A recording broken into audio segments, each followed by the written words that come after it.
It's really, thank you. It's great to hear that we are covering the same aspects as if we all had rehearsed, but I can tell you we haven't spoken about what we want to cover today.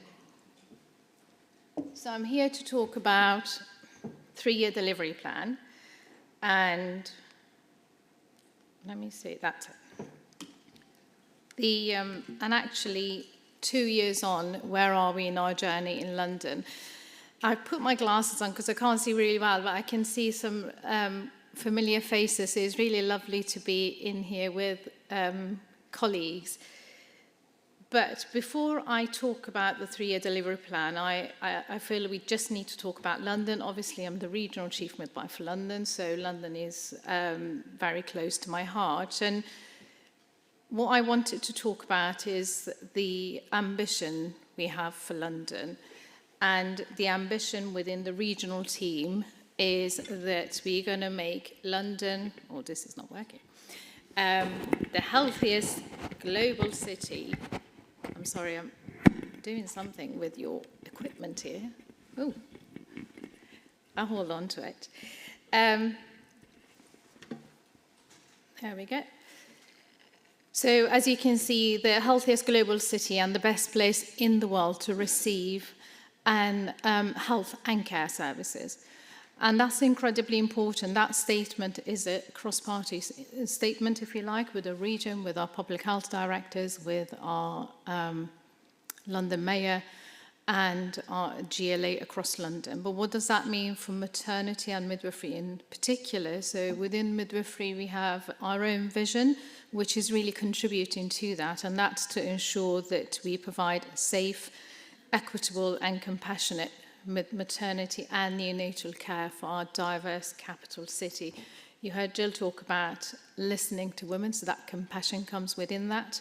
She talked about reducing inequalities, addressing the inequalities, and recognising London is very unique in that because we have a very diverse population is really important to us.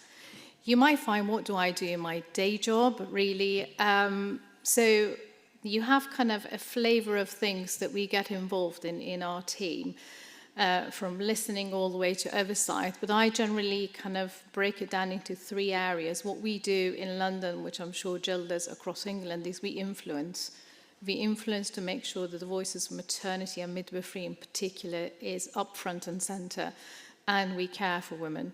The other big part of our role is to identify best practice, to share it, and so transformation is a big part of our role in the region.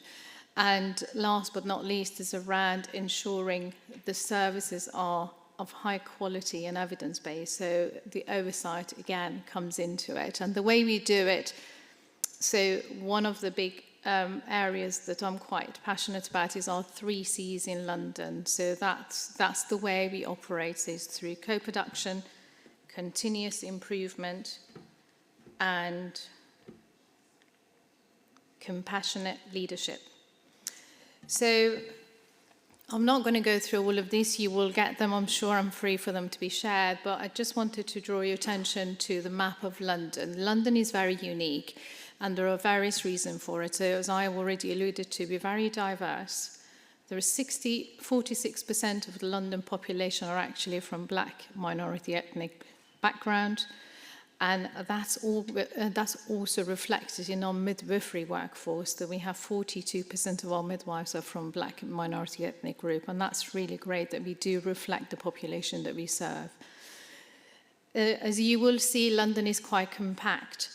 And there are 5 integrated care boards in London, and each of them has its own local maternity and neonatal system. As you know, they're the delivery arm of ICBs. And what's really unique is that the closeness of us gives us a sense of community. So we all work very closely together. That means that we can share best practice, evidence, and actually support and amplify resources to make sure that our service users get the maximum benefit of all of us. And London has a diverse community, but actually we have stark differences between affluence and poverty, which really has an impact around the way we provide care and support our services. So as you can see, we deliver about just under 108,000 babies every year in London, which makes up about 18 to 20% of the births across England. So a large proportion, if you like. But what's very unique about London is, and I always bring this up, every 5 minutes a baby's born. So during the 20 minutes that I will be speaking to you, there will be 4 babies born here in London. And isn't that fantastic? Because that means, as midwives, Jill alluded to our public health role, and Sue said that's kind of one of the areas that's very close to my heart. The influence, the impact that we can have as midwives is not just around supporting the woman, the birthing person, but the family, but the impact we make for the next generation is immense. And I think that's something that we should be really, really proud of. There's not many professions that can say that, and I think sometimes we do forget that.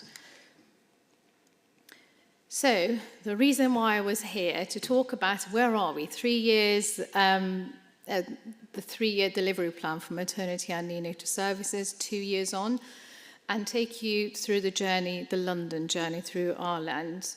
You all know the 4 themes. I'm not going to go into them. Each theme, as you can see, has its own 3 objectives. What's really important about this document, given that all the challenges that was faced by our profession and the numerous recommendations that were coming down, it was recognised that there was an overburden on the services and you couldn't possibly implement all the recommendations. So what was really unique about this document, to bring it all together in one digestible document so that we could work with our colleagues and the women to be able to drive the improvements that we really would like to see. So I'm just going to give you a flavour of what we have done around each theme. I'm not going to be able to go into them, but some of these resources that you see are available to all of you, so feel free to use them. We want you to copy and paste. We want you to use it because we know if we can improve the services for our women in London, we can do so for the rest. As I always tell everybody in London, given our diversity in London, if we don't get it right, nobody else can. So I think that's really important that we recognise that.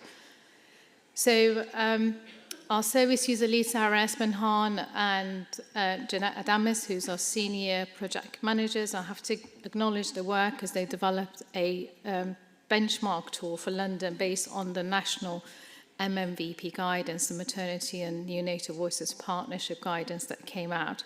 I'll talk to you about that in a bit more, but we have Becky Gilbert, one of the members in my team, who's also a midwife. They developed a toolkit for providing good support around language barrier and interpretation. And that tool is interactive, it's online, so you're very welcome to use it, and I will encourage everybody to go and see. It does cover the commissioner's responsibility, providers, as well as the clinicians, and how do you need to be supported when you are in those scenarios interacting with women via an interpreter. You can see a sample of the communication cards we have, and that's what you can use in terms of in an emergency where you really need to be able to speak and interact with the person in front of you. We have them in the most 25 spoken languages across London. Very simple card, very easy, and all of which, again, you can find from that link.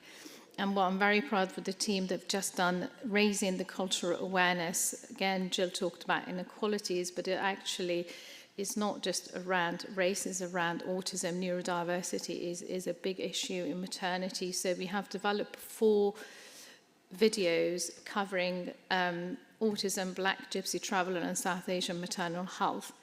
When I watched them, I've learned a great deal. And I think I would encourage everybody to watch them. We are sharing it with our universities to show them in undergraduate studies because, as again Jill alluded to, we are continuous learners in this profession, and it's really important for us to continue that. So just to tell you around how do we use our compassionate leadership. So I'm sure all of you are familiar with Professor Michael Wester's work around compassionate leadership framework. And so you will know that the attending, understanding, empathizing, and helping are the 4 elements within the framework that he uses. So we always try to embed them in everything we do through our co-production. So as I said, around developing our MMVP toolkit through a lens of compassionate and inclusive leadership, we use those 4 elements. And this is just to give you an example about what did that mean for us when we worked with women, with our colleagues, midwives across providers and ICBs and the region, to bring in the system together, working in partnership collaboratively.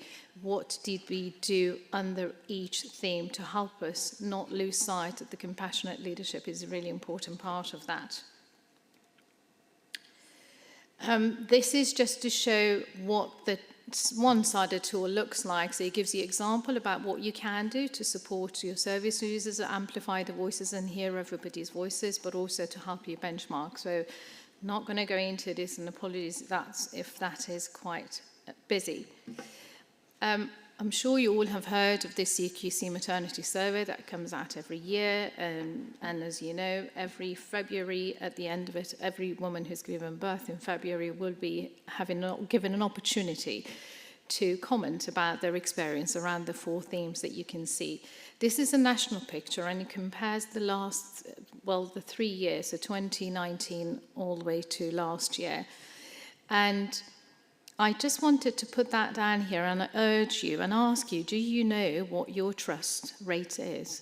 Because that's the way we can hear the voices of those who are using our services, to be able to work with them to improve the services. And as you can see, there are areas that we have improved nationally, which is great, but it really does show that we still have a lot of work to do, particularly around aspects of postnatal care, but also treating women, birthing people, and I know Jill talked about culture around staffing with kindness and care, and that goes towards everybody that we come in contact with. So just a kind of reminder that this is how we are measuring the first theme nationally. So do go and have a look. All of your leaders will have an action plan, and it would be really helpful for you to look at it. So Jill talked about workforce. You'll be pleased to know this is one of our great focus. And in London, we have grown our workforce by almost 7.5% in the last 3 years. So we have worked greatly, and every one of you in this room have contributed to it. So that's great.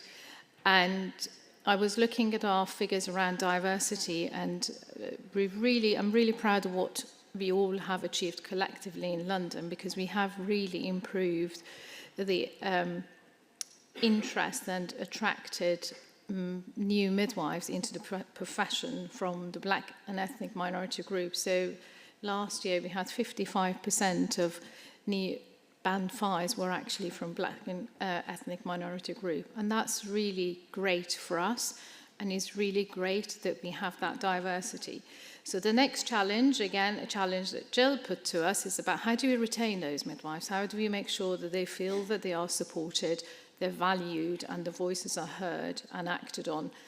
So we have a number of programs of the Capital Midwife umbrella, if you like, and 2 of them around fellowship and anti-racism framework, as you know, was developed by my predecessor, Kate Brintworth, now the Chief Midwifery Officer for England, as you know.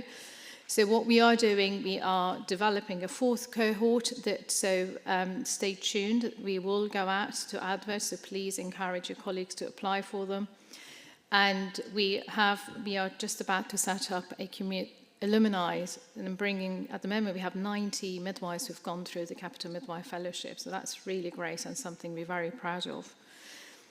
Health and well-being is incredibly important, and that's an area that I was quite keen for us to look at and focus on. So as you can see, that circle, the kind of themes covers our co-produced health and well-being blueprint. We don't call it framework. I was told by the midwives they were fed up of hearing framework. We can't cope with another framework. So this was called a blueprint because they wanted it.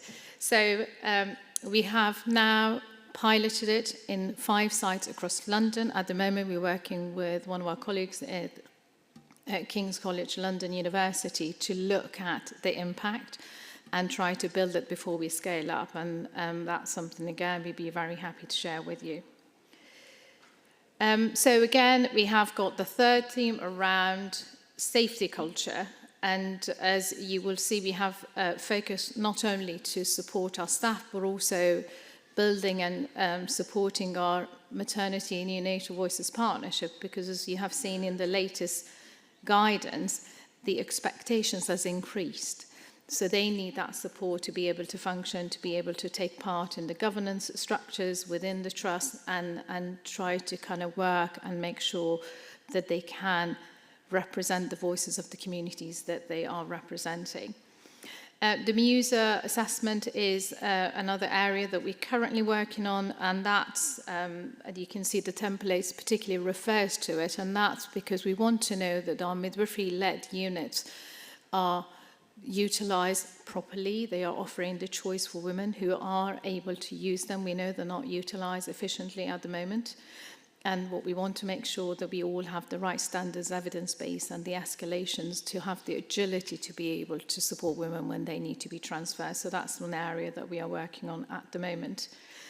And theme 4, as you know, is around standard and structures. So do we have the right evidence base across?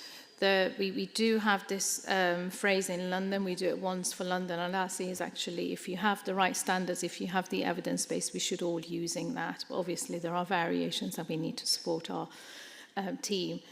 But as one of the important things, we've been in the team out to speak to all the leaders across the system, and one of the, it's not a surprise to you, you all see it, but we have noticed that the profile of our population given birth has changed. Not only there is a choice for us as women to be able to give birth at the more mature age. When I was a first-time mum, Jill talked about being a mother. I have a son who's 12 years old, and I was in my mid to late 30s. I was called an elderly primate, would you believe it? It's great that women are able to give birth at whatever age they choose, but that means that when you come into becoming pregnant, you already have pre-existing medical conditions. And that puts the pressures, and that means that making sure we have well-established maternal medicine networks to be able to provide that specialised care, bringing all the expertise around the woman is incredibly important to getting our pathways right. Again, as I always said, Jill alluded to this about reducing inequality is incredibly important to us. So one of the areas that we are working on at the moment in London is to develop a co-produced in reducing inequalities care bundle.